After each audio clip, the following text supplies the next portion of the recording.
do have a weather impact alert for tomorrow as we wake up to some fog, and then we'll have some severe weather possible tomorrow in the afternoon and evening. There's still some leftover rain that has fired up again across mostly the Sound and the Gulf of Mexico, but lower Plaquemines Parish, St. Bernard seeing some heavier downpours moving through Buras now. This is all moving to the east-northeast in that direction. Most of us will be dry overnight, but the fog will be pretty thick and pretty dense. You can see that now. Our camera now outside, our View Orleans camera, you can barely see anything out there. You can't see a thing because the fog is getting so thick and dense right now. 71 degrees, dew points at 71. It's warm, it's moist, the moisture contributing to our fog problem. Fog is thick across our bayou parishes, river parishes, Jefferson Parish as well. Kenner visibility down to 0.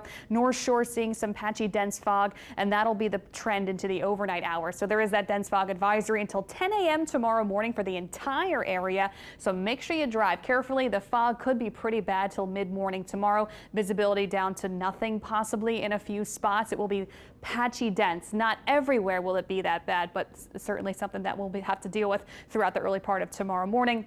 Take it easy outside. If you can delay travel tomorrow morning on the roads, I would wait till later in the morning. But then, of course, we have some storms on the way in the afternoon and evening. So tomorrow is just going to be a busy, active weather day. Visibility tomorrow morning, again, down to maybe a quarter of a mile or less early in the morning Saturday. Tomorrow will be warm and humid again. Temperatures back in the upper 70s in the afternoon. And we'll have a couple batches of severe weather possible in the afternoon, probably even starting in the late morning into the afternoon, and then again at night. Numerous strong to severe storms possible tomorrow. That's why it's a weather impact alert. We could see some damage, maybe some downed trees, maybe some down power lines. We'll see how the storms go. Make sure you have a way to get weather warnings, either on your phone, on TV, on the internet.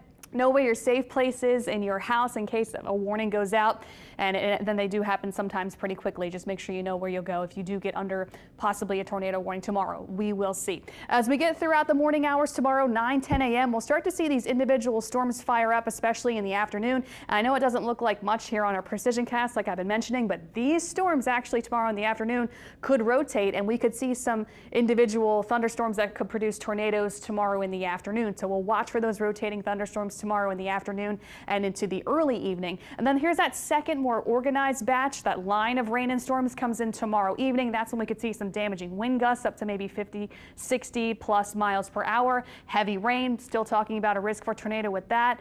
And also some hail could fall from these storms. Rain and storms continue into tomorrow night, into the early overnight hours of Sunday morning. But before the sun comes up on Sunday, we'll be done with the rain and storms. Sunday will be a beautiful day.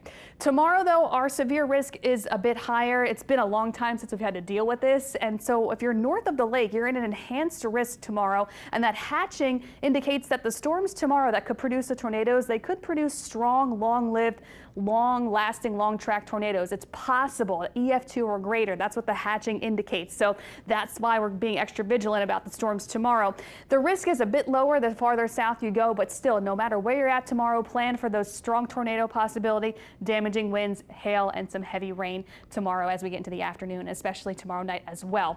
The rest of the weekend and into next week looks great. We'll be chilly New Year's Eve and colder as we kick off 2025.